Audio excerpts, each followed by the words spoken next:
If you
full screen-nya.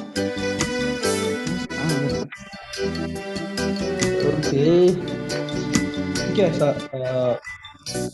salam dulu. First of all, I would like to thank the Master of Ceremony for inviting me. Assalamualaikum warahmatullahi wabarakatuh.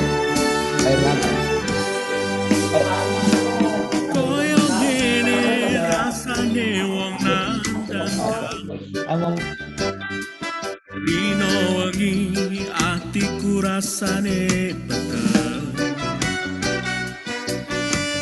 tansah kelingan kepengin nyawang sedelo wae wis emoh tenan citra janji tekane kowe nganti sprene suwene aku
Dinda, Bocor.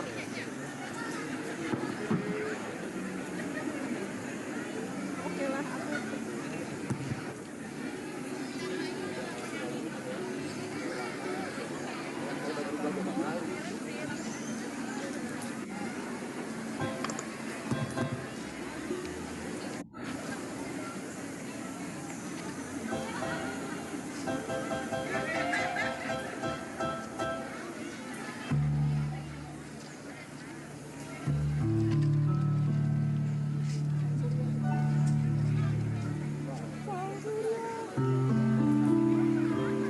Itu Bocor situ nggak apa-apa.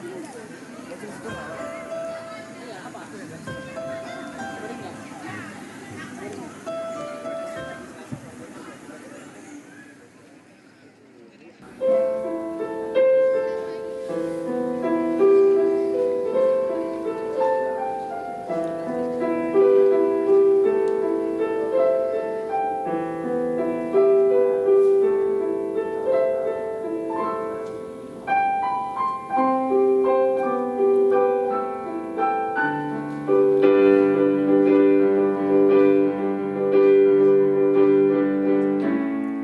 We are the champions, my friends,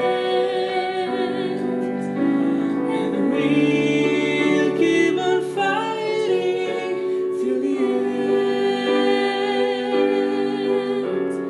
We are the champions, we are the champions, no time for losers, 'cause we are the champions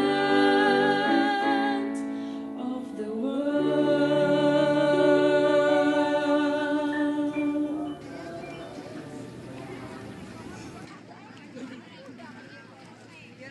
I've had my dues, time after time. I've done my sentence, but committed no crime. And bad mistakes, I've made a few. I've had my share of hit, my whistle, and to go on and on and on and on. We are the champions, my friend. And we'll keep on fighting to the end. We are the champions. We are the champions.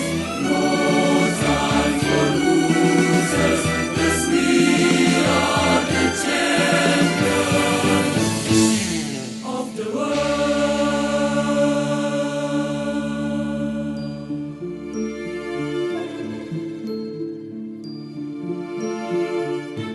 I've taken my ball and my curtain call. You brought me fame and fortune, and cause sweetie, I thank you all. But it's been no better process, no pleasure cruise. Consider me the champion.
Malayo matutong, di yan.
Harus ada jabatan bukan?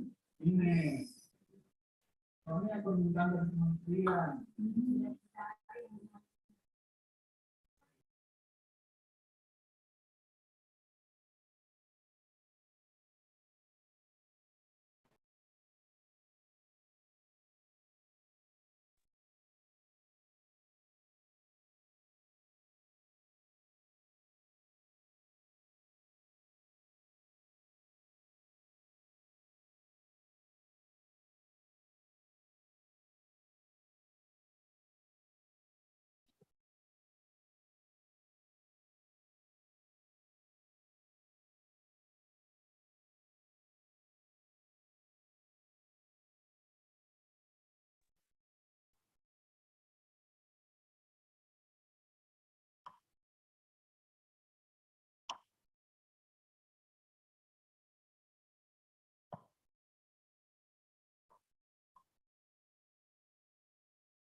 Sama.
Hello, am I audible, guys? Yes. Okay, thank you. Maybe I would like to greet our speakers today before we start the agenda. Maybe for Dr. Misah Muhammad Shah. Are you there? Yes, I'm here. Okay, how are you? I'm good, thank you. Can you Okay. hear me clearly? Yes, I can hear you clearly. Okay, good, good. Okay, are you ready for give the best material for today? Yes, yes, sure, Okay. inshallah. Okay, nice to hear that. Okay, maybe I will greet the next speakers. Dr. Farida Yahya, are you there?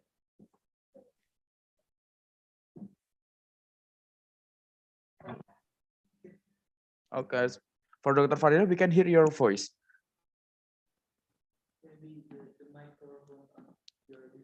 Okay, maybe for the microphone from your device. Hello? Okay, I can hear that. Can you hear me now? Yes, I can hear you. Yes, I can hear you, doctor. Hello? Yes, I can. Okay. Chat, coba chat. Just.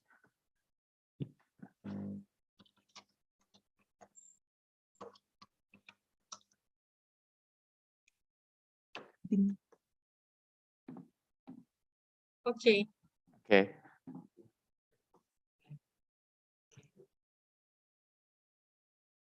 Can you hear us, doctor? You can hear. Can you hear my voice, doctor?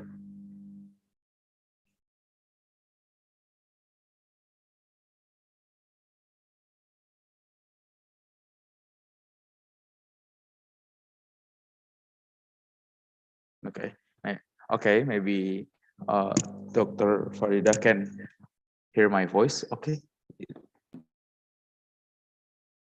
Hi. Assalamualaikum. Waalaikumsalam, doctor. Okay. Now can you hear me? I can hear you. You can hear me? All right. All right. Okay. Yeah, very clear. Thank you. Thank you. Okay. Okay, seems the participant is more. Yes, a lot. 40. Okay. Maybe we can start for this agenda. Good afternoon, everyone. First, let's pray thanks unto our God, Allah Subhanahu wa Ta'ala. May Allah give us all salvation and blessings, and thanks to Allah Subhanahu wa Ta'ala because we are still given health, favor to be here. Secondly, my peace and salutations always be given to our Prophet Muhammad Sallallahu Alaihi Wasallam, who changed the culture and the custom of human beings to be better and better to be able to enjoy God paradise. Assalamualaikum warahmatullahi wabarakatuh. The Honorable Dean of Faculty of Agriculture, University of Muhammadiyah Yogyakarta, Insinyur Indira Prabasari, MP PhD, Dr. Ramisah Muhammad Shah from University Malaysia Terengganu, and Dr. Farida Yahya from University Malaysia Terengganu, and Zuhud Rozaki PhD from University of Muhammadiyah Yogyakarta. Welcome to all participants and the speaker on the day 3 of Summer School 2022. This summer school activity brings together academic researcher, business entrepreneur, practitioner, and policymakers who make responsible for the development of agribusiness. Okay, we are now continuing to our meeting to the next agenda, but before the agenda, I will read the rundown and term of reference for today. The rundown of today is the first one is opening by Master of Ceremony, and the next one is presentation from lecture, and then discussions, and then lastly is assignment and closing. Okay, the next is I will read the term of reference. The first one is please enter the summer school program by renaming yourself and your institutions with the formats institution name _ full name. And the next one is all participants are requested to turn on the camera during the opening until closing sessions. And then when the speaker convey the material, the microphone in the Zoom application should be deactivated or muted and under full control by the host and co-host. During the program, participants do not share any files in the Zoom applications, or we can call it share screen.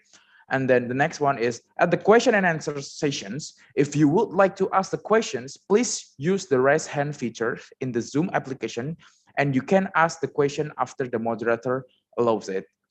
And the next is all participants are expected to participate in the summer school program in an orderly manner until is it finished.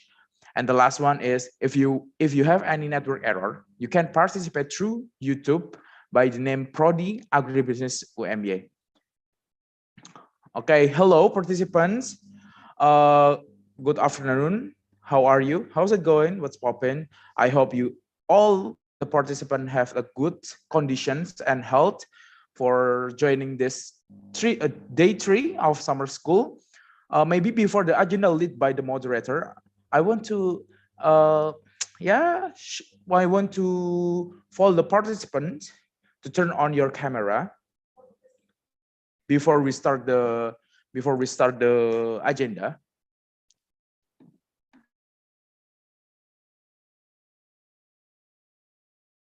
Okay. I hope you guys give the more focus and your spirit to hear the material from the 2 best speakers for today. Okay, maybe to shorten the time, I will give the agenda will lead by the moderator. Please, for Mr. Abduhu, the time is yours. Okay, first of all, I would like to thank the Master of Ceremony for inviting me, for Mr. Pramanda. Thank you very much. Okay, Assalamualaikum warahmatullahi wabarakatuh. Waalaikumsalam warahmatullahi wabarakatuh. I'm Muhammad Abduhu, as a moderator of this session. Would like to welcome you all to an online summer school on tropical agribusiness, emerging agrotourism for sustainable tropical agribusiness by Department of Agribusiness, Universitas Muhammadiyah Yogyakarta on July 2022.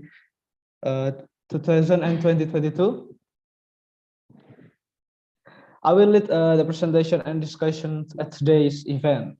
Today, we have 2 speakers, namely Dr. Ramisah Shah from University Malaysia Terengganu, who will bring the topic importance of plant genetic resources for sustainable agriculture.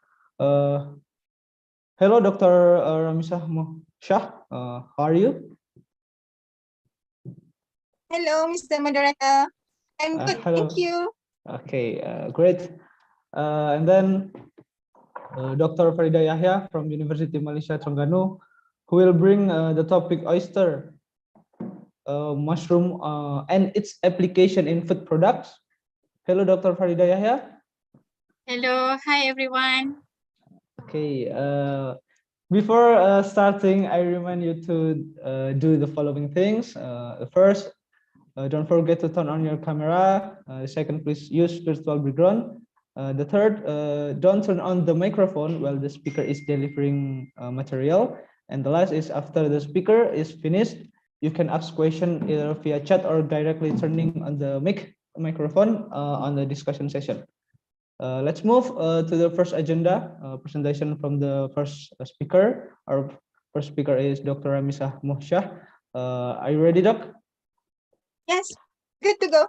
Okay, your time is 30 minutes to delivering the material. Is all right? Okay, I'm sharing my presentation, okay?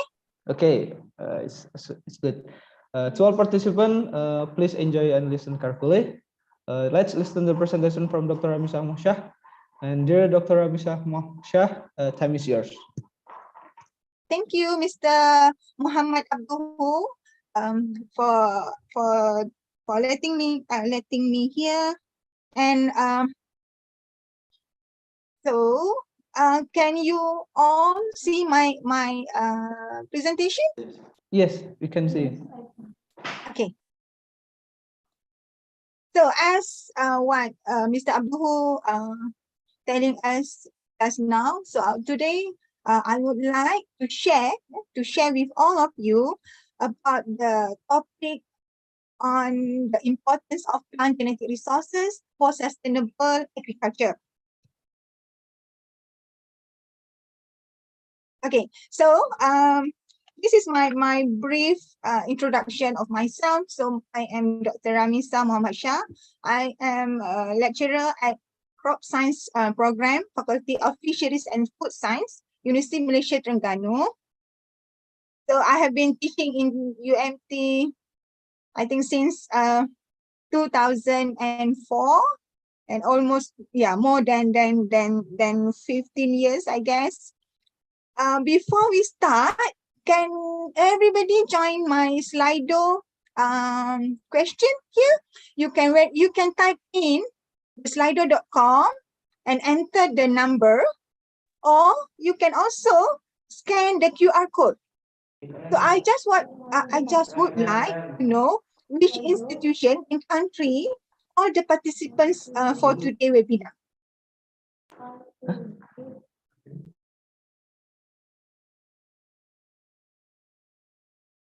Can I join too, Doctor? Yes, please.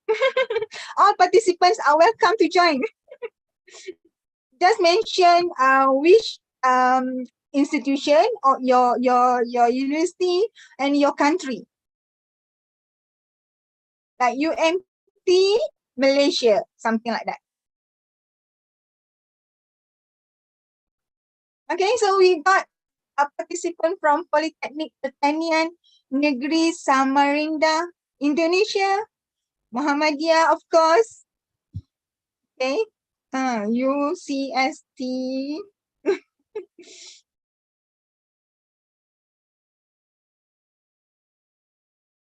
Okay. For participants typing, don't worry.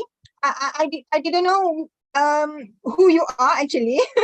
So I just know the institution and the country. Okay, we got participant from Universitas Siliwangi Tasikmalaya, West Java.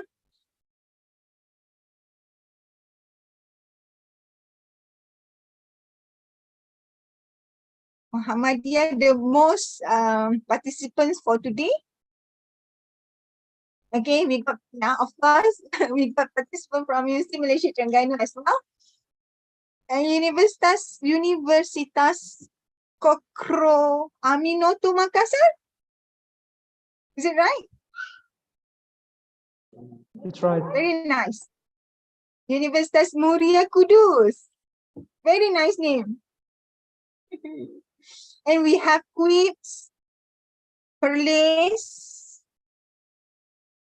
We have Rwanda Institute for Conservation Agriculture. Rwanda. Nice.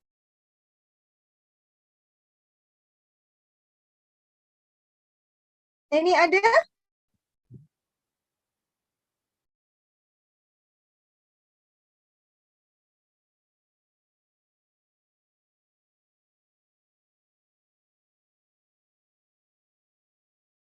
FST, UIN Jakarta, Universitas Gajah Mada. Okay, we wait one more participant to typing. Okay, so that's it. So I guess most participants are from UMY,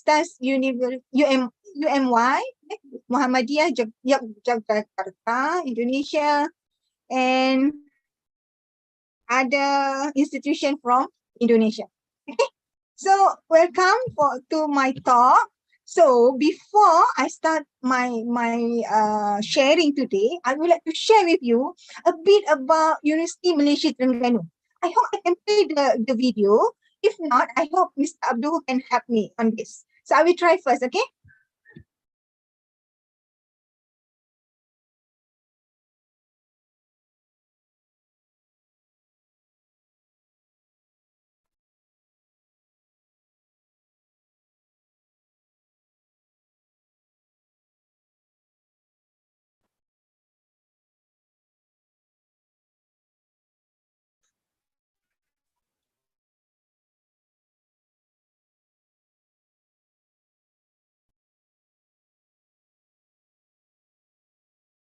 Okay. I'm sorry, doctor. We can hear the sound of this video. Cannot. Sorry, you can hear the video? The sounds of this video, we cannot hear that. Okay, I will send you the link. Can you play it for me? Okay, you can. Okay, wait. So I need to close this one.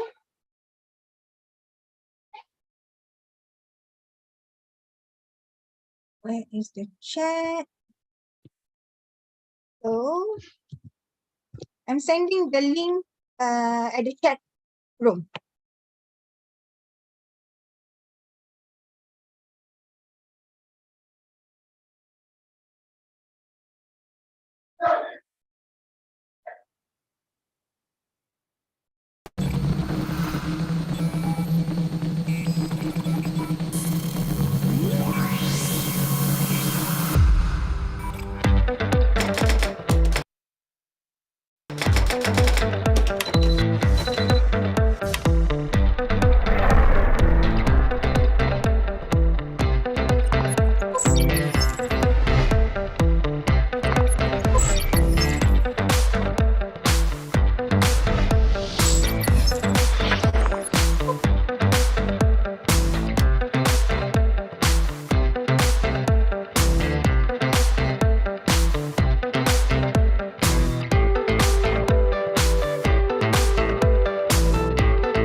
Okay, great.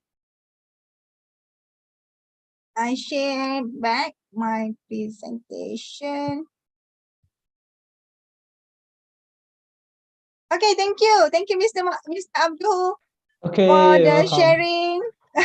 So that is a bit, a glimpse of University Malaysia Terengganu. Maybe some of you, especially from Malaysia, might have been there. So for others, hopefully in the near future, you can come and visit us for any programs or any exchange students program to University Malaysia Terengganu.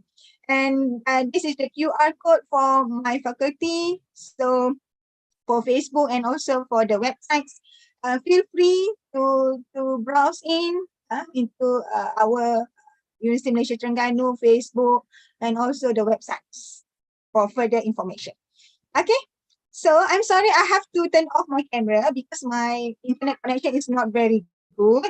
I've been away actually to my hometown, and we had a very unfortunate event at UMT because the substation, electrical substation near to the faculty is broke down. So the whole faculty is closed down now. So everyone work from home. So yeah, we just had a very unfortunate event. But it's okay. We hope the program will run smoothly today. So I will start my presentation. Okay, so as Mr. Abdul said before, my title is about the importance of plant genetic resources, or PGR, for sustainable agriculture. So this is my today's topic. Don't worry, not too many. Most of them are just pictures. Okay, so for the introduction, so what are the plant genetic resources? Okay, what in your mind? If you can share in the chat box, based on the picture that I put here, maybe the participants can join me. What in their mind about the plant genetic resources? You can just type in the chat room, or if you want to turn on your microphone, please welcome. There's a bit maybe. What in your mind? What is plant genetic resources? Anyone?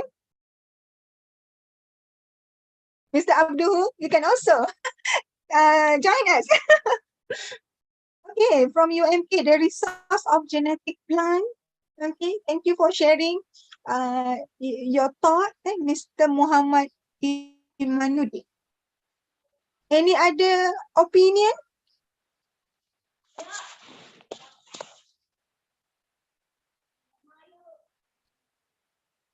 Can hear somebody wants to talk.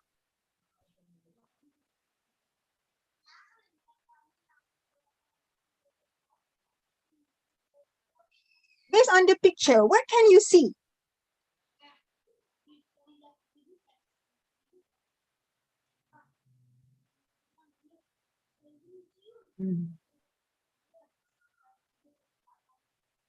Crop science students, where are you? Hello? Oh,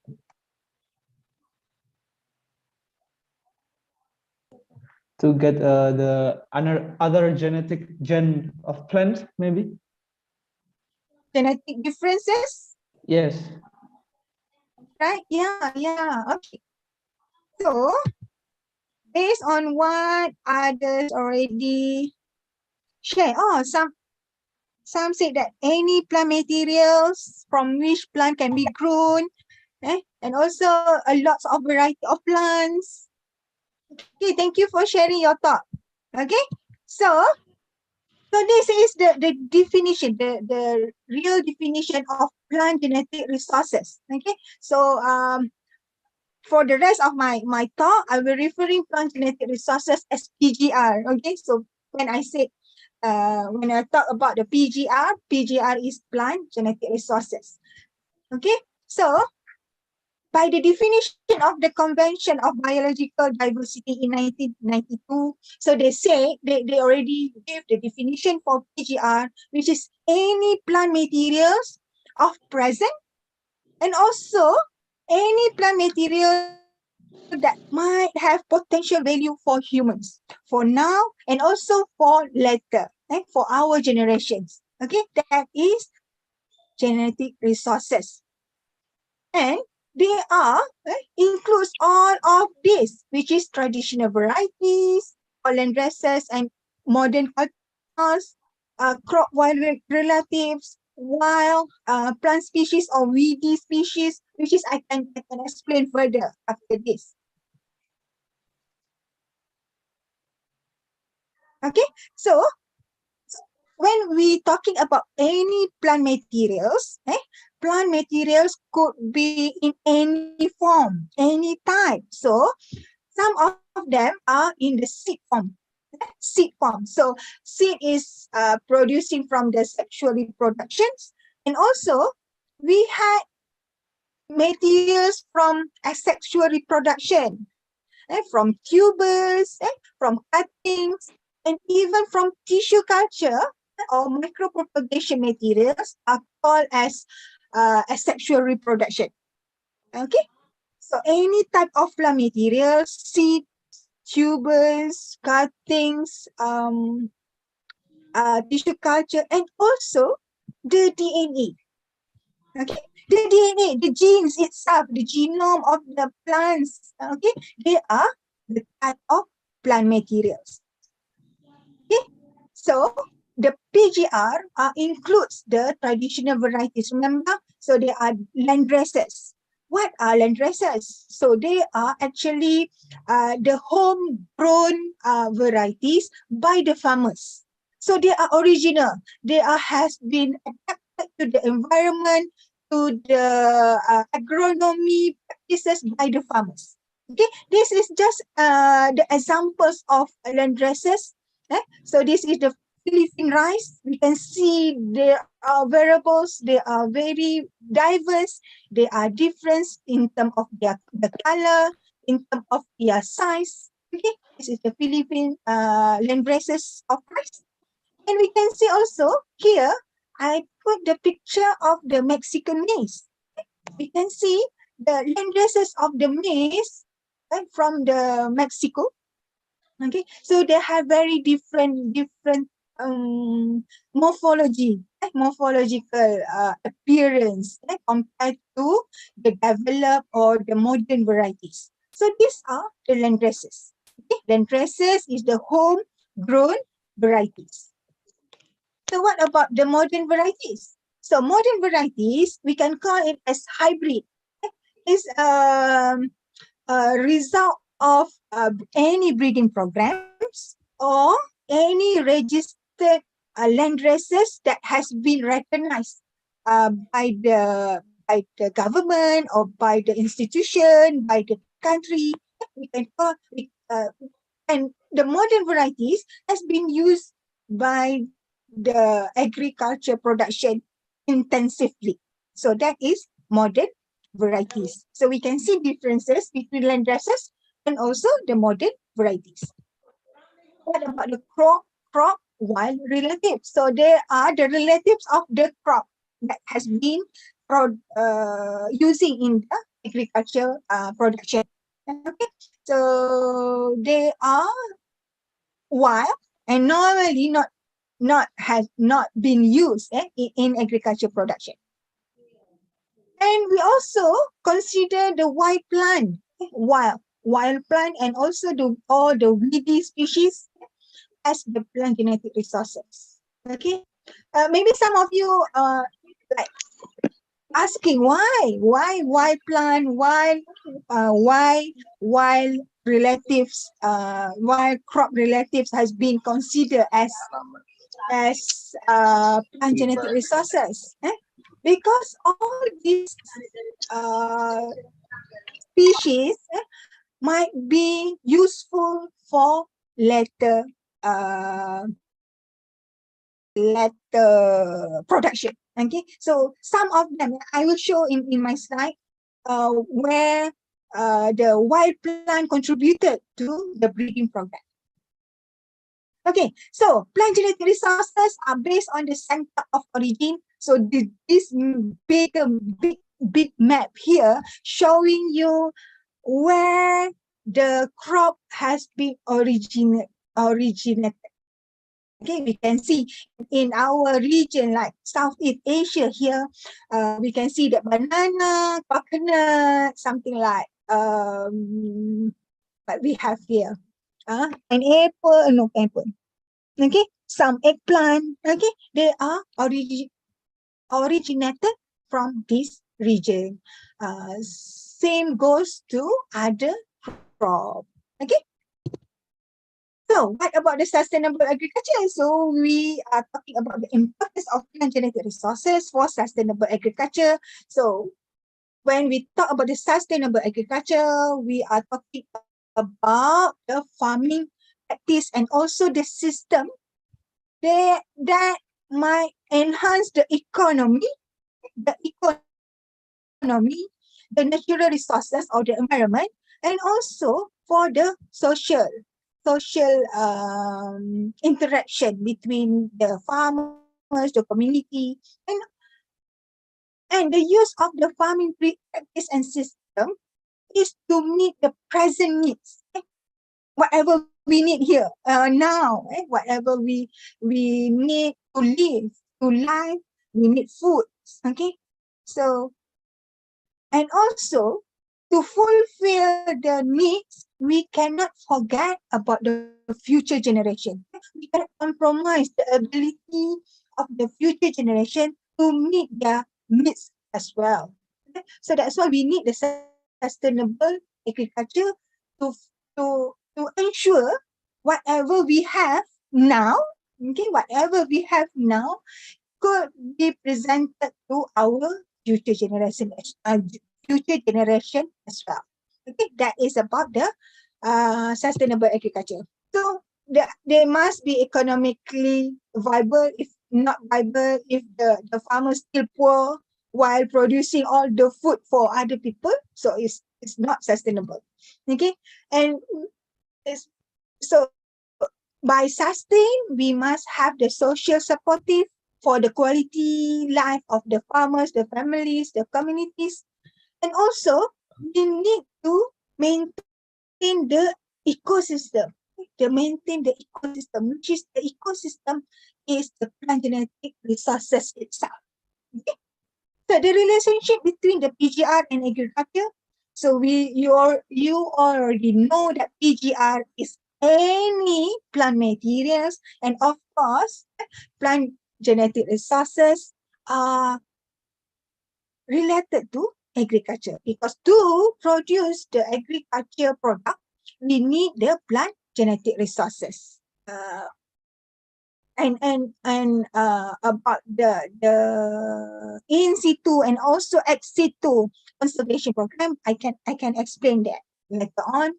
And those genetic resources can be used directly, or we can use that in the research and development to enhance the genetic resources to be used in the agriculture production.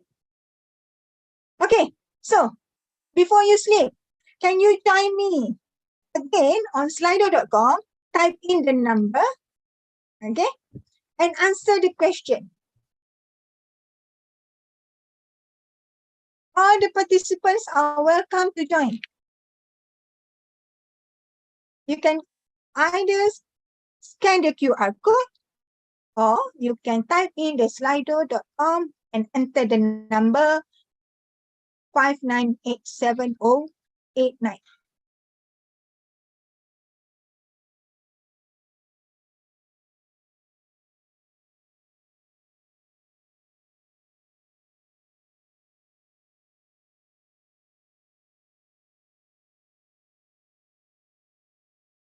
Everyone?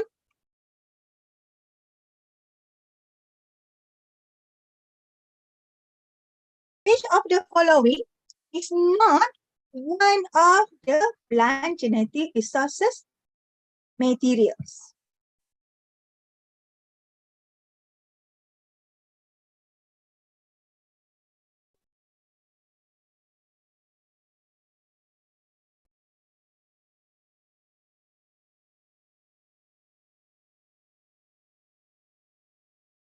Okay, at the moment, the participants has been answering proteins. Okay, it's not the plant genetic resources materials. Others.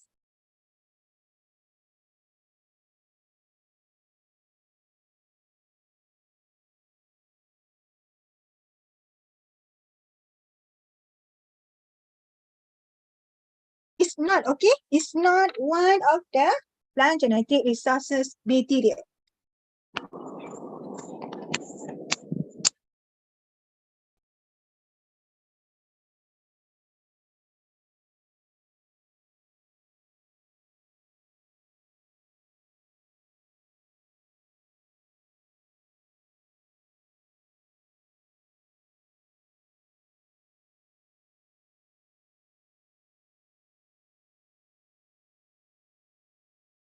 Okay?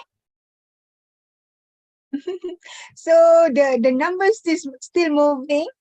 So I think we cannot wait too long. So the answer is the protein. Okay, congratulations to those who answer correctly. So I'm sorry to those who answer others than proteins or answer the land masses, the DNA, the breeding lines. Okay, so all of this material, the breeding line, the DNA, the land masses is one of the plant genetic resources material, except the protein. Okay, why DNA is the PGR material? Why we consider that as the material? Because later on, we can use the DNA itself to incorporate it, to transfer the DNA that might be useful to develop new varieties, new good varieties, new high yield varieties. With the current or maybe the future technology, okay, we can use the DNA to produce new plant materials. Okay, that's why DNA is part of the plant genetic resources. Okay, thank you for participating. So next, the current status of PGR. So what we have in the worldwide now. Okay? So estimated, okay, this the number is estimated by this author, Peeling et al. In 2020. So they estimated that in the world, there are 391,000 total numbers of known species, known plant species that might maybe others that we still don't know. Okay, so among that, 6,000 number of species has been used for food and agriculture. And on top of that, we got 9 species concentration for global food production. That means those 9 has been used to produce food for human or for animals in worldwide. And those 9 are sugarcane, maize, and rice. Of course, we consume rice as our staple food. Okay, we've got wheat, cassava, potatoes, soybean, oil palm, and sugar beet. So, so among those 3,090, 300, nearly 400,000 plant that has been identified, we've got 9 species being used for food.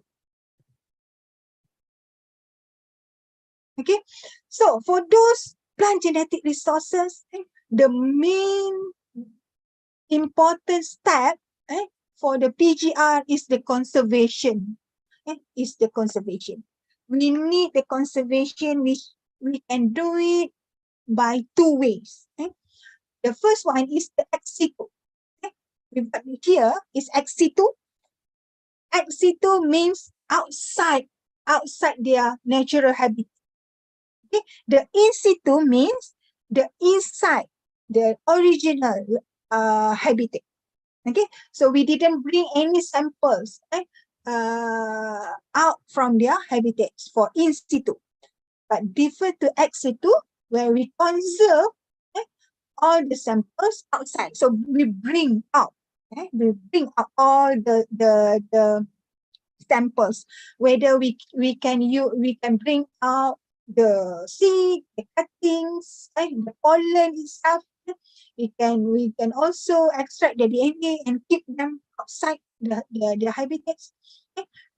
Compared to the in situ, where we conserve them, where conserve them in the genetic reserve or on farm, where we involve the farmers, and also some people just like to keep variety of plants at the home garden. Okay, so at the moment, by Malhotra 2018, they estimated that ex situ conservation of the accession that has been more than 5 billions that has been stored in various organizations, various gene banks, various germplasm. Okay, so for the in situ conservation, they estimated that more than 30,000 sites that has been reported in 39 countries.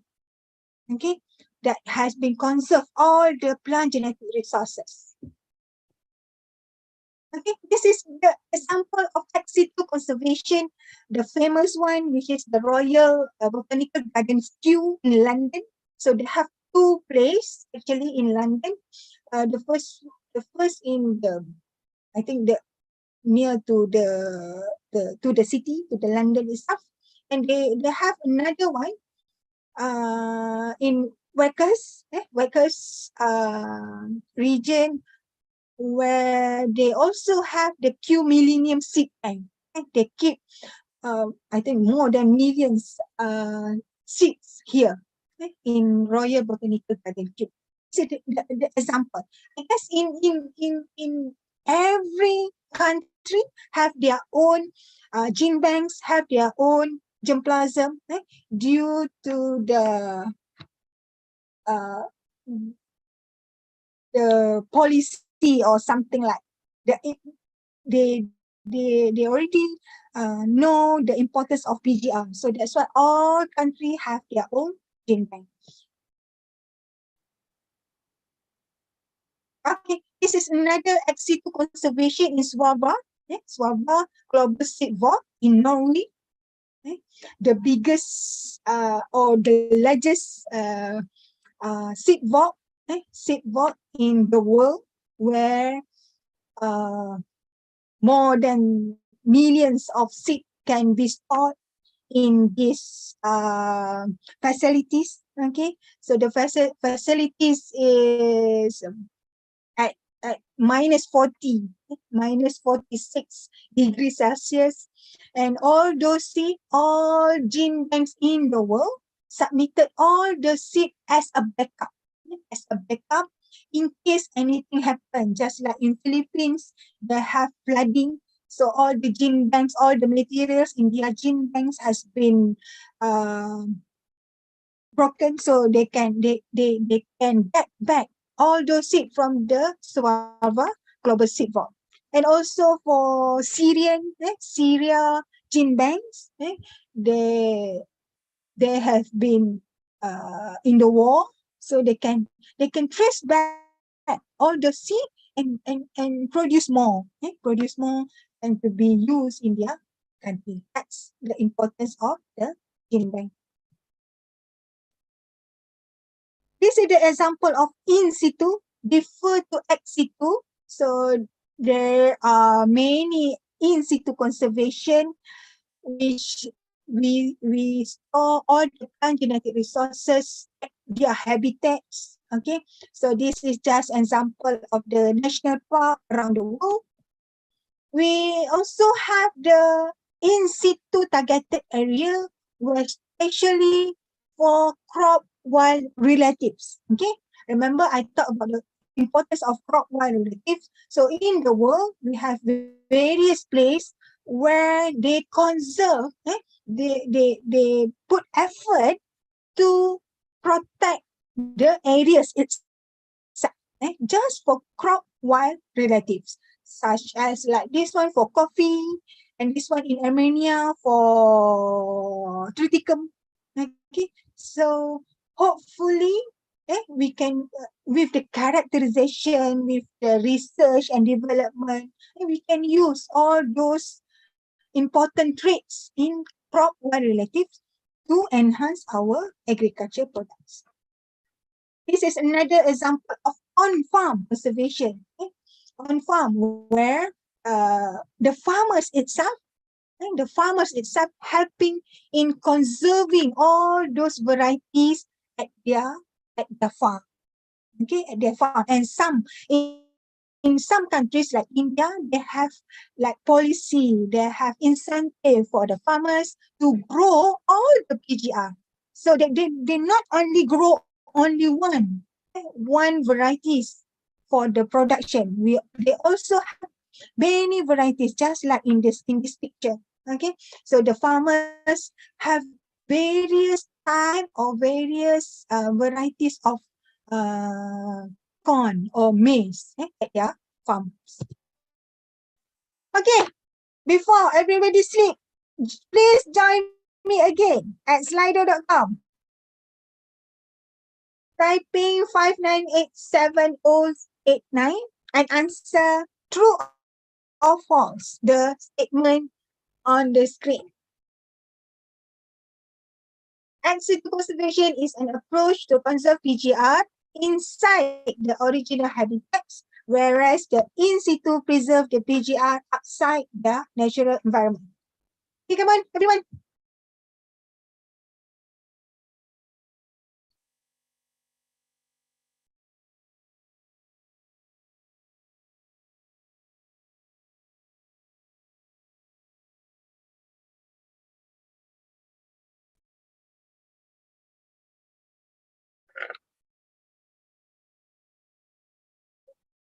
Okay, 50-50. Interesting. Maybe somebody sleep.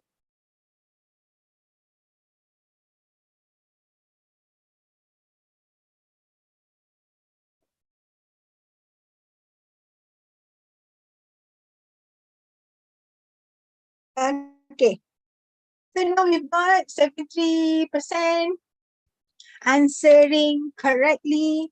So the statement is false, right?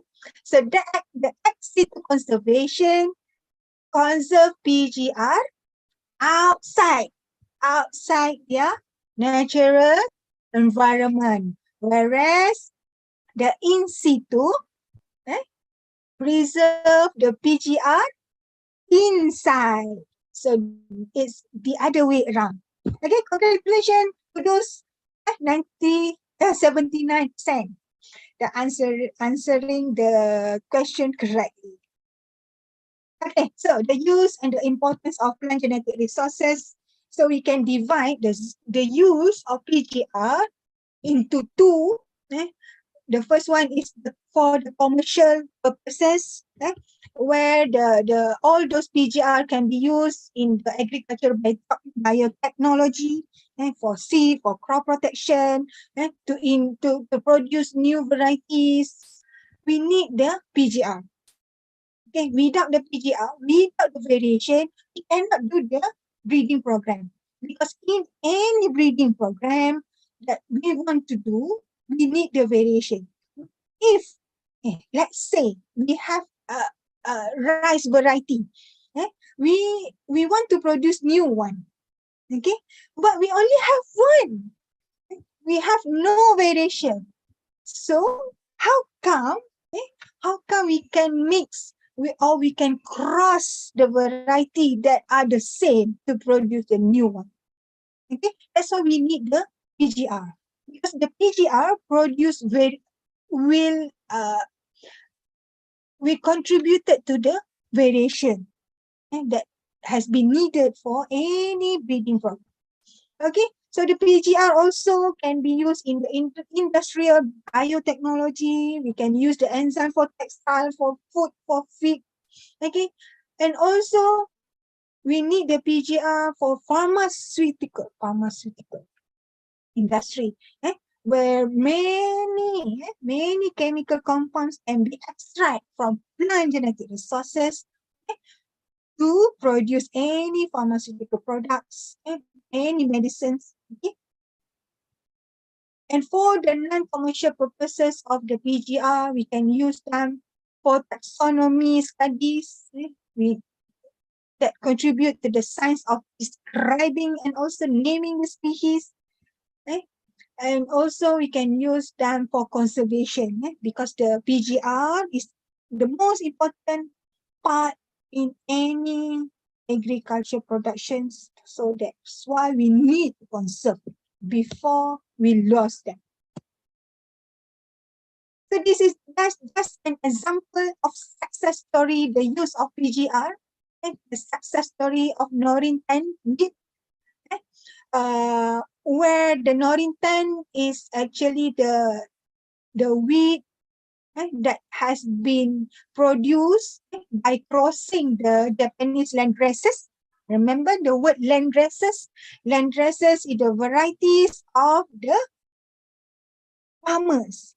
The varieties of the farmers, the homegrown farmers. Okay, so the landraces that has been crossed between the USA varieties. So they produce the Norinthan. So Norinthan is like the enhancer that they produce the Norinthan and use this variety which contain these two genes, RHD1 and RHD2 genes, to contribute or to produce more new varieties of wheat.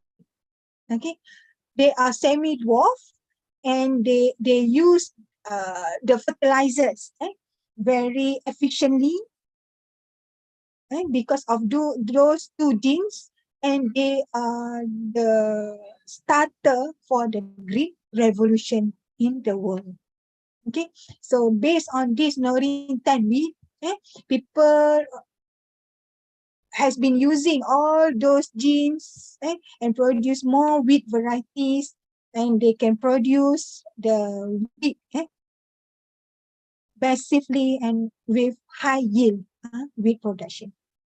Okay, this is the example, the use of Norinthan wheat or the PGR for the successful production of agriculture product. Okay, so we can see now the importance of PGR. The first one is to provide the gene pool. Remember, I'm talking that about the breeding program that needs the variation. So from the PGR itself, we have the gene pool. We can produce resistant. We can produce improved varieties. Okay, so the PGR also provide the wealth and also the food diversity for humans, for animals, for other use. We can also use the PGR for prevents soil erosion and degradation, and also PGR can be used to development of the recreation and ecotourism based on the botanical park, reserve that has been using as ecotourism. This is the just overall picture how the plant genetic resources that can contribute. We human, we need all those good characteristics, and now we have the approach that available with the technology and everything, the genome editing, the next generation sequencing, so we can use all those on the plant genetic resources to develop new varieties that can produce sustainable agriculture. Okay, so for the summary, for my closing, so the agriculture and genetic resources are critically independent. We need each other. Without plant genetic resources, we don't have the agriculture.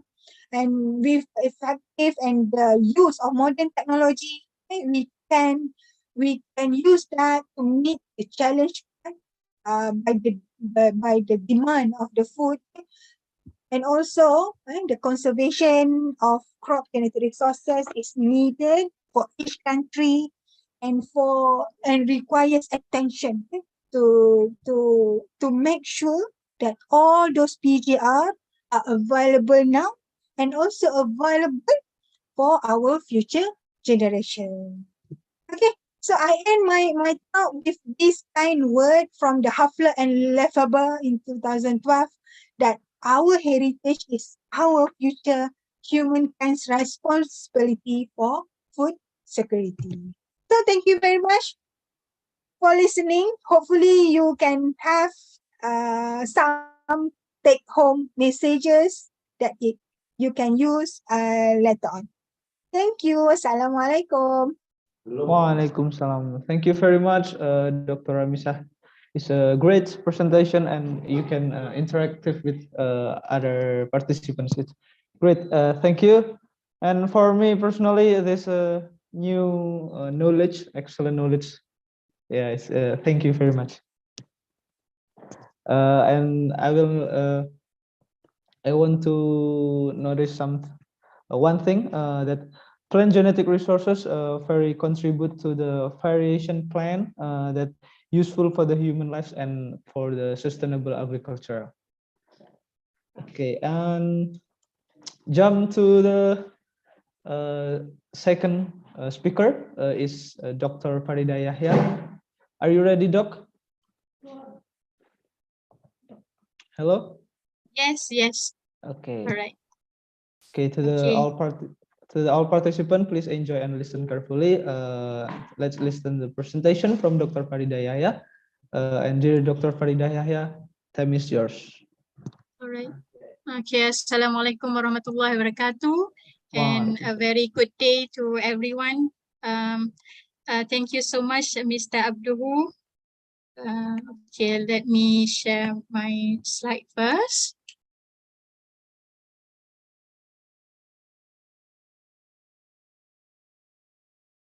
Can you see the slide? Yes, we can see. Okay, so Alhamdulillah, thank you again for inviting me as one of the speaker for this summer school on tropical agribusiness. So the title of my presentation today is on the oyster mushroom and its application in food products. Okay, I'm Dr. Farida. Yeah, I'm from University Malaysia Terengganu in food science program. Yeah, this year is my 16 years teaching in University Terengganu. Dr. Ramisa is also my colleague. I'm happy to share with all of you on the oyster mushroom and what me and my team doing a research on the oyster mushroom, and we try to apply it in food products. So as I'm sure that all of you know, there is a lots of mushroom in the world. There is edible and also unedible toxic fungi. But what I want to focus this evening is only on the grey oyster mushroom. As you can see in the slide, this is a picture of the Floritus taju. Yeah. The structure of the mushroom itself is like an oyster, and that's why comes is their name. Yeah. So this mushroom actually is a very popular to be consumed as a source of vegetable, and in terms of the cultivation, this is the second popular after mutton mushroom. Yeah. Why people love to eat this kind of mushroom is because of the meaty texture, and I'm sure that all of you also know that mushroom has a umami taste. Yeah, one of the basic taste we give a savory flavor, and it also can improve the nutritional value of food products. So as you can see in these slides that oyster mushroom contains is quite a lot of carbohydrates, 70 to 70% of carbohydrate, protein, fiber, and also minerals. Yeah. So in the proximate analysis, yeah, because I'm a food science lecturer, I'm teach about the nutritional value of food. When we calculate or analyze the product which contain high in ash, so means that is an indicator that this kind of product contain a high amount of mineral, which is a micronutrient that give a benefit to our body.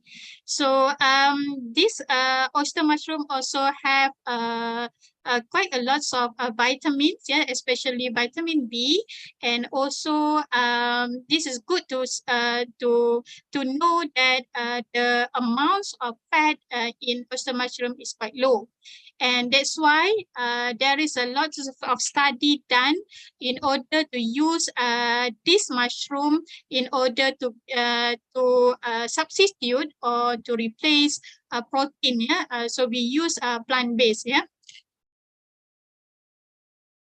So oyster mushroom, why we need to study on the oyster mushroom? Because normally the fresh oyster mushroom is a highly perishable and have a very short shelf life. Yeah. Normally after 24 hours after harvesting, it will be reduce in terms of the quality, yeah, because it has a high amount of moisture content and also high rates of metabolism, respiration, and also dehydration. But we still can store the fresh oyster mushroom in chiller, yeah, at 4 degrees Celsius up to 3 to 4 days. Yeah, if we can pack the oyster mushroom in proper handling. Yeah, so that's why we try to help a mushroom grower in order to prolong the shelf life of oyster mushroom by produce, as you can see in this slide, there is a few product, yeah, produce a dry oyster mushroom when we reduce the moisture content and become like a snack, yeah, as a snack.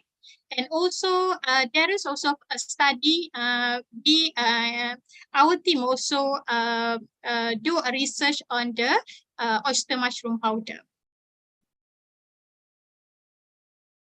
So for the oyster mushroom powder, of course, when we said about the powder, before we produce a powder, we need to try a mushroom, yeah, because moisture content is the major of the main factor that why the oyster mushroom have a short shelf life.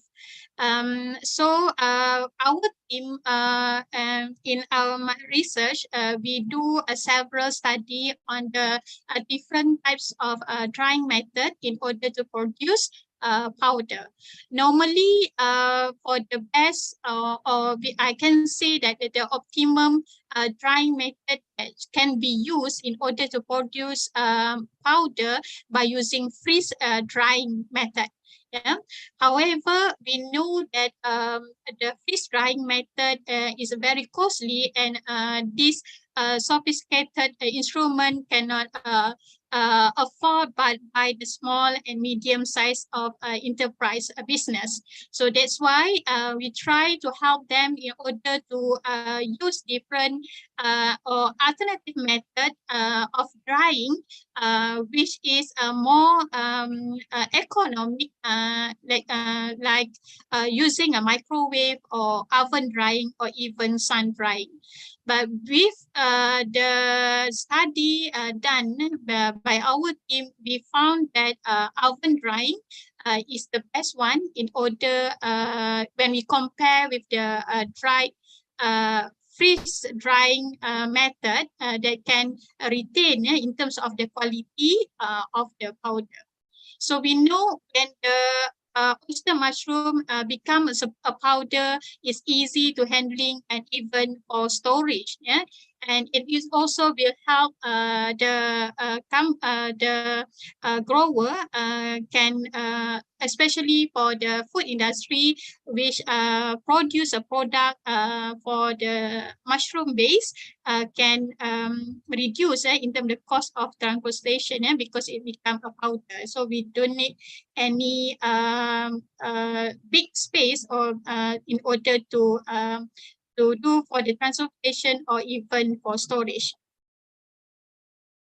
So why we want to produce or we add the oyster mushroom in the food product is especially because of some consumer, they are vegetarian. So that's why there is a lots of product in the market that is a meat based product, like the sausage and all,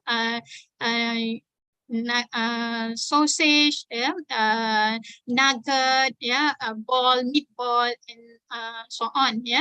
But for the vegetarian consumer, they can eat this kind of product. So that's why come the research study on the production of the product plant-based. And also there is also few consumer, they are allergic to fish and also seafood. That's why we can use or replace the fish or seafood in the formulation of food product, and we replace with the plant-based. So there is a lots of study done, several study extensively done in addition of oyster mushroom in the product. So as you can see, there is a chicken patty, the burger, make a soup, also snack food, with bread, with a base carbohydrate base. So we can also add oyster mushroom. Paratha bread like a roti canai, if you know, a chicken porridge, rice porridge, and also herbal seasoning. So as I mentioned previously, that oyster mushroom, they has a very unique flavor. We call it as a umami. So I'm sure that all of you know about the MSG, ammonium sodium glutamate. Normally produced using tapioca. But interestingly, we also can produce if we have produce the glutamate or seasoning from the mushroom itself.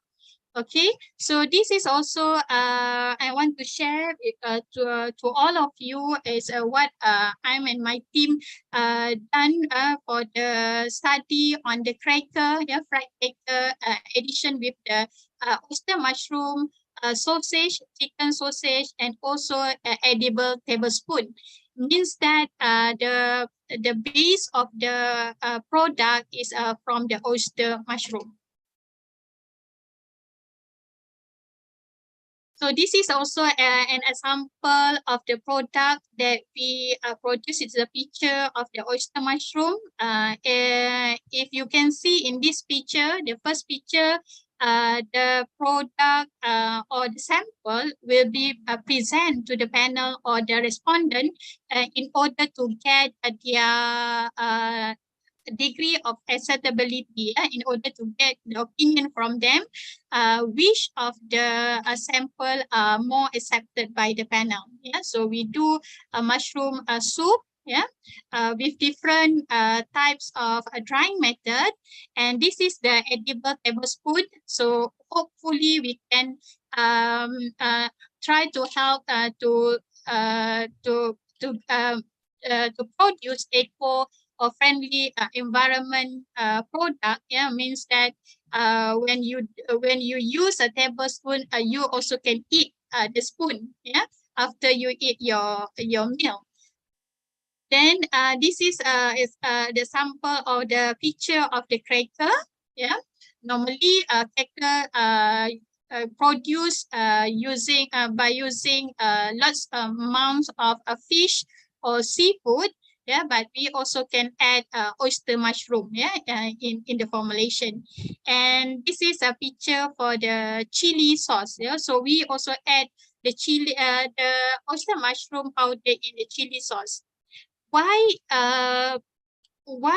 some of the consumer love to add oyster mushroom in the product?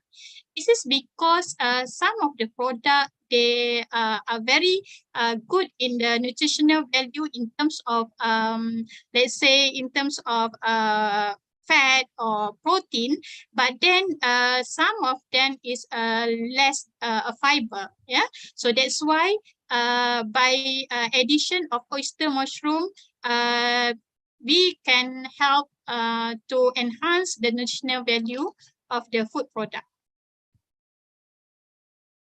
So addition of oyster mushroom in the food product, we also do a few study on the effect of the oyster mushroom addition. Yeah. First of all, if we can see, if we see in this picture, we know that the oyster mushroom have a very gray in color. Yeah, so that's why when we increase the amount of oyster mushroom, either fresh or powder, the product become darker in color. Yeah, this is due to the color of the original color of the oyster mushroom. And because of this mushroom contain high amount of dietary fiber, so it also will affect to the texture of the product. Yeah, let's say if you want to produce sausage, so if you increase the percentage of the oyster mushroom more than 15%, it will be make the texture become harder. Okay. And this oyster mushroom also can enhance the odor and taste of the product. Yeah, but some of the consumer, they don't like a very strong umami flavor. So as I already mentioned, that the oyster mushroom also can enhance the nutritional value of the product. Yeah, particularly it can increase the protein content. Yeah, ash in terms of the mineral, the micronutrient, and also the dietary fiber. In dietary fiber, there is a soluble and also insoluble fiber. So even though lots of study done in order to add oyster mushroom in the food product, then actually we can compare with the protein of animal meat. Yeah, so for the good or a very balanced diet, we still need to eat protein from the animal meat. Yeah, so not say that animal meat is not good. Yeah, so for the balanced diet, so you have to eat protein from plant and also from protein from the animal meat. Yeah, all the nutrient that we that our body needs. Yeah, including fat, protein, fiber, moisture, even carbohydrate also important to our body. Okay, why we say that the protein from the mushroom cannot comparable to the protein of animal meat, because of there is a low in amino acid. There's certain essential amino acid that good to our body. Yeah, so that's why. Yeah, so we still need protein from the animal meat. And dietary fiber also can improve the water holding capacity, especially for the product meat product. Let's say if you want to produce chicken patty, for the patty burger, so dietary fiber will help to make sure that the product still have a juicy characteristic. Yeah. And interesting to share with all of you, this is also part of our finding that when we add the oyster mushroom in the cracker, the fried cracker, we know that the fried cracker will be using a deep fat frying in order to cracker as well.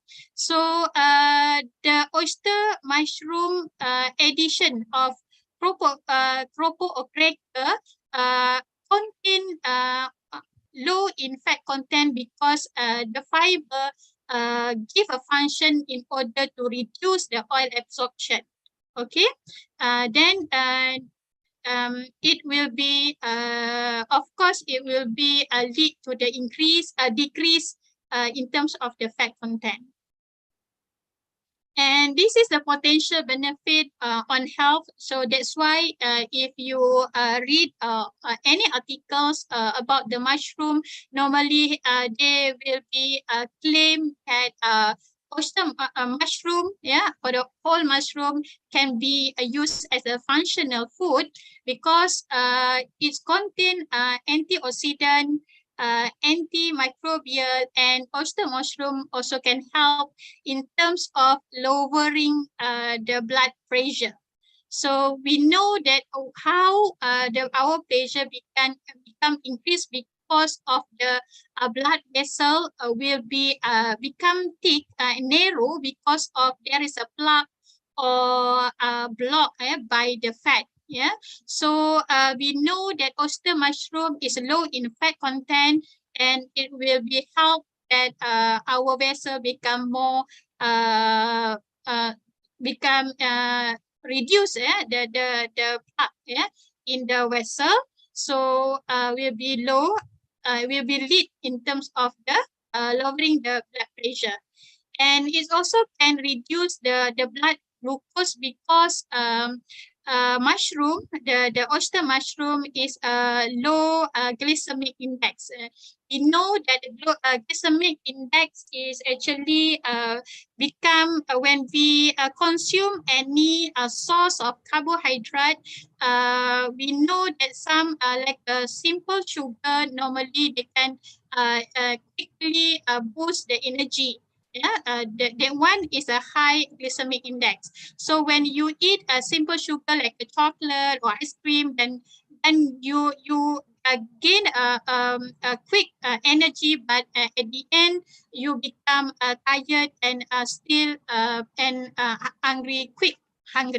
Okay, but if you eat any product that's low in glycemic index, means that we can slow the digestion of the carbohydrate. Yeah, carbohydrate can contain can provide a glucose that give energy to our body. So when we can slow down the digestion of the carbohydrate, so that we become full, can stay longer, and then will be the absorption of the carbohydrate also become slow, yeah, to our body. So we can feel full for longer compared to the high glycemic index. So and when we become feel full in a quite a long period, so we will be eat less. Okay. And oyster mushroom also can decrease in terms of blood cholesterol level. We know that any plant sources, there is a no cholesterol, free cholesterol.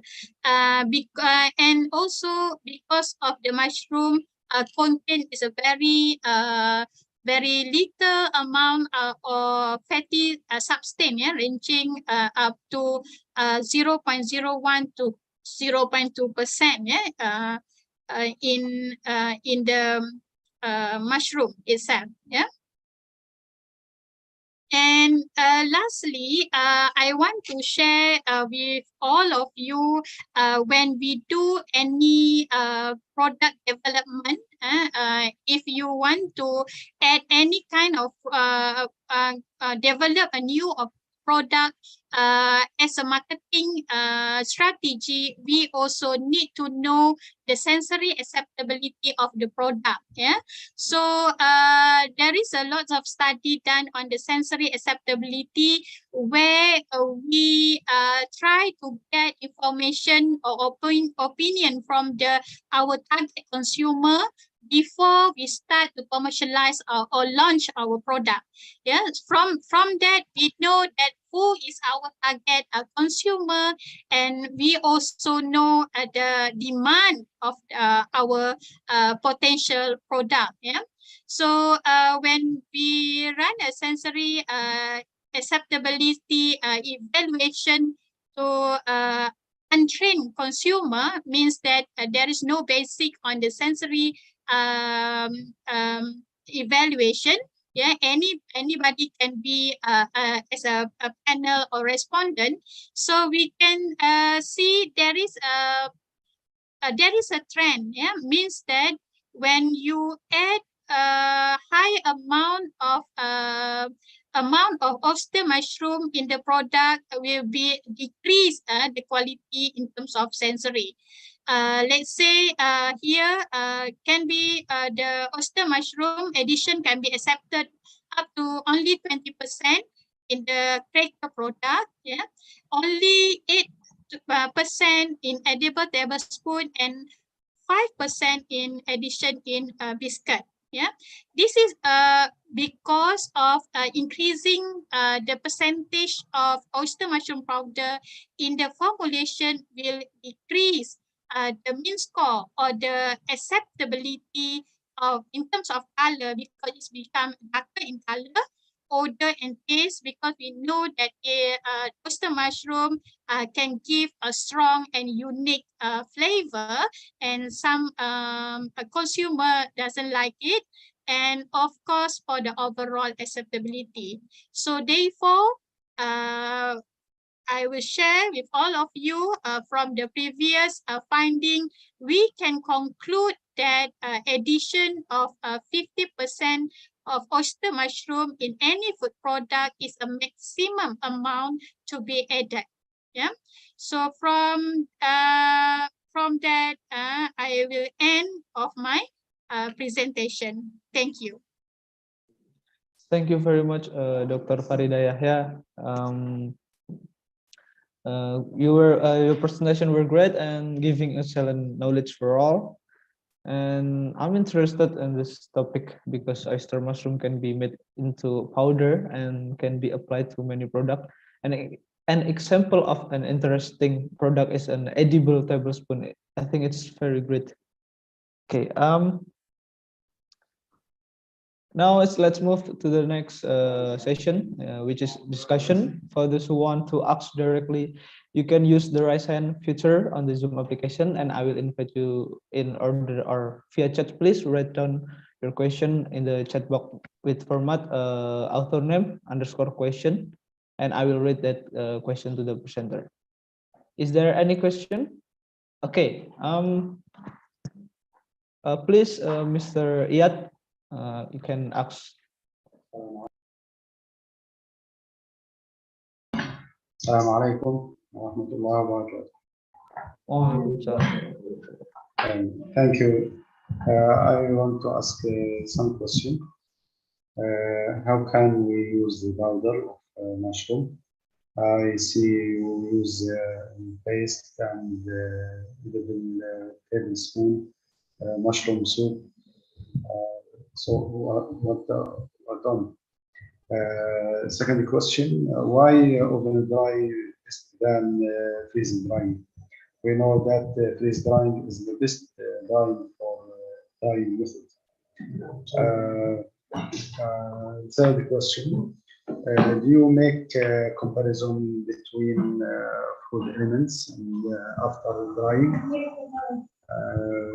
Fourth question, do you make sensory evaluation after drying method? There is another question after you answer.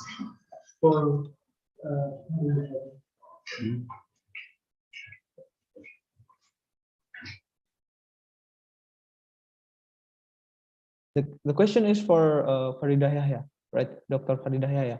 For mushroom. Oh yeah, okay. Dr. Faridah Yahya can answer. Okay. Actually, I can't really hear the question. Can you repeat again? Or Mr. Abdul, can you repeat the question, the first one? I can't hear clearly here. Sorry, I'm really sorry. Mr. Riyad, can you repeat the first question? The first one. You tell about we can use the powder in some Yeah. products. Yes. I see you put picture about mushroom soup, mushroom paste, and what is the edible tablespoon? Okay. Okay. And so So on. you. What's another product? Okay. Thank you for the question, Mr. Ian. Okay. You asked me about the edible spoon just now, right? Edible spoon. You want to know more on edible spoon, right? Okay. Me and my team produce lots of product with addition of oyster mushroom, particularly on mushroom soup, on fried cracker, and chili sauce, and also there is a one that I show you is an edible tablespoon. So normally, actually, a tablespoon is actually like a biscuit. The formulation is like a biscuit. So means that why we call it as an edible, because when you use the normally for the cutlery after we eat any meals like noodles or even fried rice, we will be throw away or we can for the plastic cutlery, yeah. But for the edible tablespoon, you can eat the spoon once you finish your meal. Okay, that is the meaning of the edible tablespoon. When we use the mushroom powder for produce Yes, biscuit, yes. We add produce biscuit, the it's okay. How the texture, how much the amounts of water, and you add wheat flour. Okay. Actually, the base of the formulation is a wheat flour. Wheat flour. Okay. So we How much the only add. percent of wheat flour? Okay. There is Percent a of range. mushroom. Yeah, there is a range in terms of the percentage of oyster mushroom we added. But for the edible tablespoon, the maximum that can be accepted by the consumer only 15%. 50%. 15, yeah. 50%. 5%, yeah, of the oyster mushroom. The second one, can you repeat again? I'm really sorry, I can't hear. The second question. Yeah. Do you make a comparison between food elements after drying methods? After drying methods and the fresh mushroom. Comparison between the elements. Comparison between the fresh and also the powder? Fresh and powder, yes. Yeah, okay. We do a comparison, but I didn't share with all of you about the nutritional value there. But let I say just now, the best or the optimum drying method that should be can retain in terms of the quality similar with the fresh oyster mushroom is by using freeze drying. Yeah, freeze drying method. Is the Yeah, best freeze quality. drying is the best one. But However, it is cost. but it's costly. Yeah. So that's why we produce try to give alternative for the small and medium size of business enterprise business.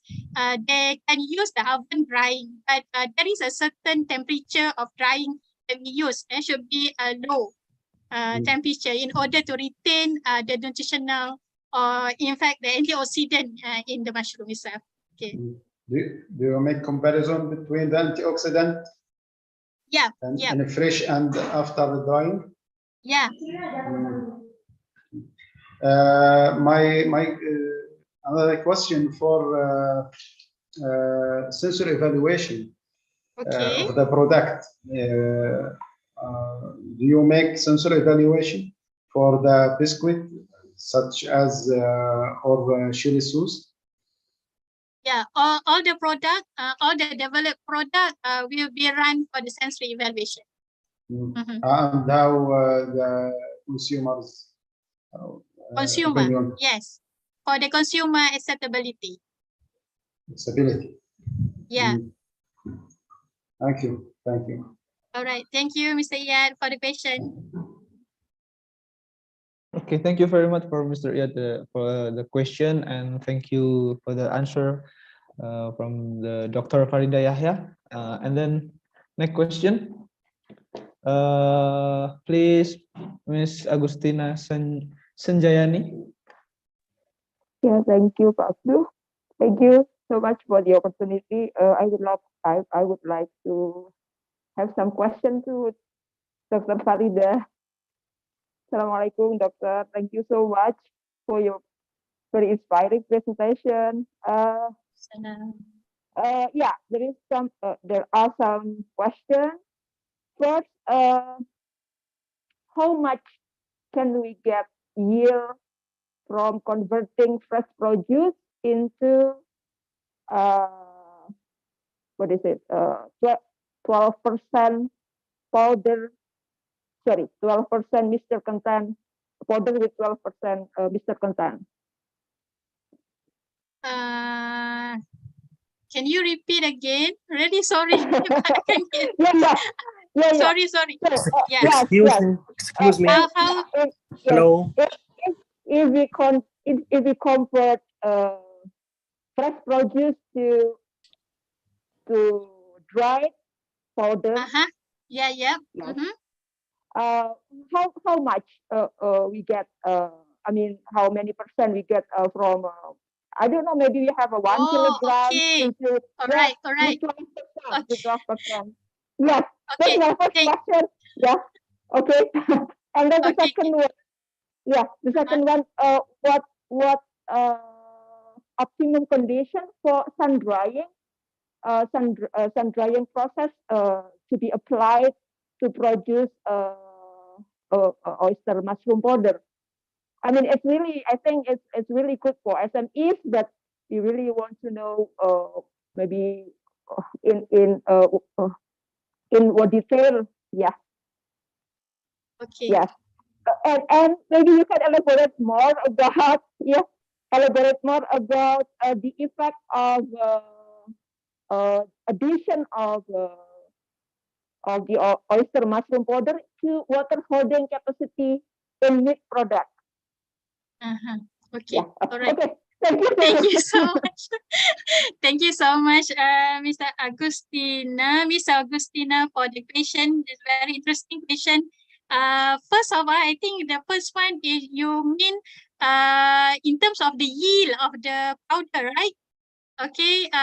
When we do drying method, normally we have we know that the oyster mushroom, the fresh one, have a very high moisture content. So when we do a drying method, we will remove all the moisture content up to 12%. Okay. So normally when we do the drying method, we will we can get only 7%. Yeah, from the original weight. Okay. Let's say if we have 1 kilo of oyster mushroom, we only like a 7 gram of the oyster mushroom. Yeah, because it's very high in moisture content, right? Okay. The second one is second question. Optimum condition of sun drying. Okay, the optimum condition. Thank you for explaining the question. Actually, sun drying is actually is a traditional method that we can use in order to remove the moisture content. The traditional method for the drying, but there is a lot of limitation. Yeah, because we know that we in the climate, the tropical, normally raining, then it's not all every time a sunny day. So that's why we just put the oyster mushroom, we cut in small pieces, and then we just put it in the tray and then put in the roof of the building. So this is how we do the sun drying. Yeah. I think There is no specific temperature. We only just put the oyster mushroom in the tray and then put it in the roof of the building. Okay. Until it has 12% Yeah, moisture content. until we can get the 12% of moisture content. And the third one. Yeah, maybe you can elaborate more about the effect of addition of the Oh, product the to water holding capacity Yeah. just now. Yeah. Okay. Normally for the water holding capacity, in terms of product, if a meat base, normally we know when we add oyster mushroom, will be reduce the amount of meat because we want to use the oyster mushroom as a replacer. But then in oyster mushroom, they have a fiber. So fiber, there has dietary fiber, there's a soluble and also insoluble fiber. So this fiber will help in terms of to hold the amount of water in the product. So the product still can have a UC characteristic. But as I mentioned previously, we cannot add more than 15% of moisture content in the product. Okay, maximum 15%, yeah.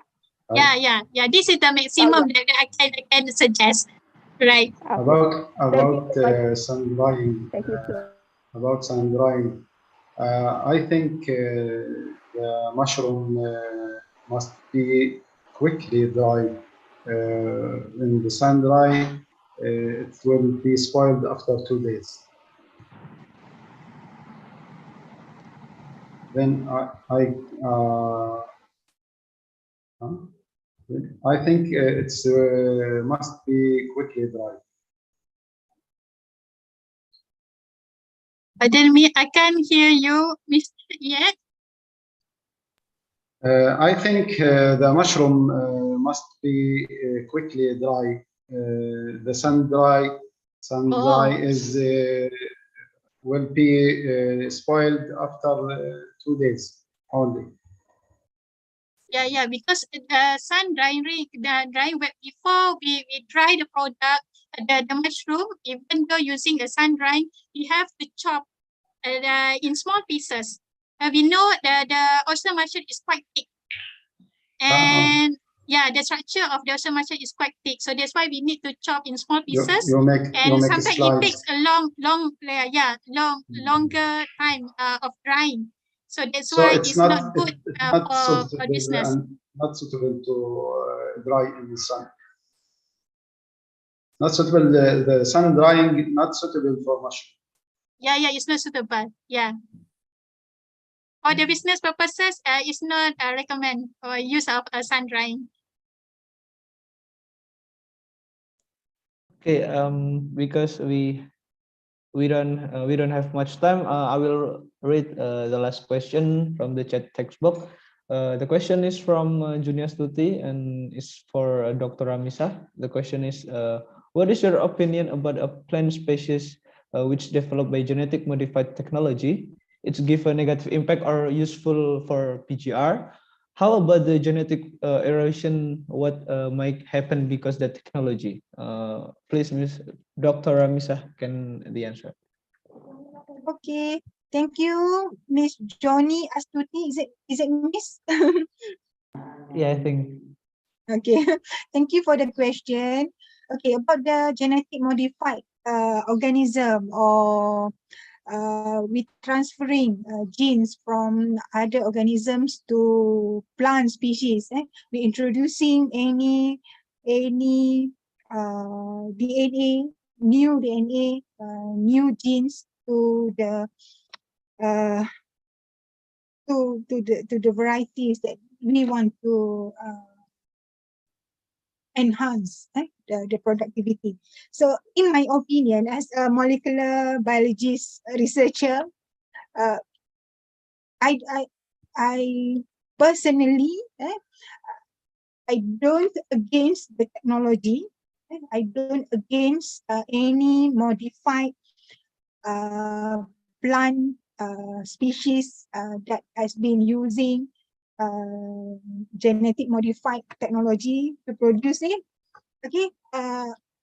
However, we need to take extra precautions.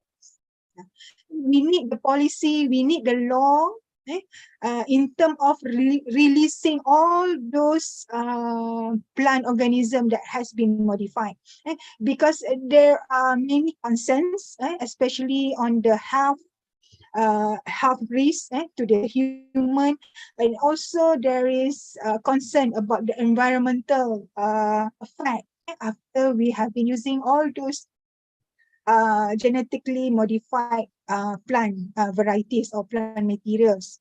I guess, yeah. So that's my personal opinion. I don't have any against on that, but we need to take extra precautions, especially when we marketing all those food products from the genetically modified organisms, and also we need to take extra precaution about the labeling and etc.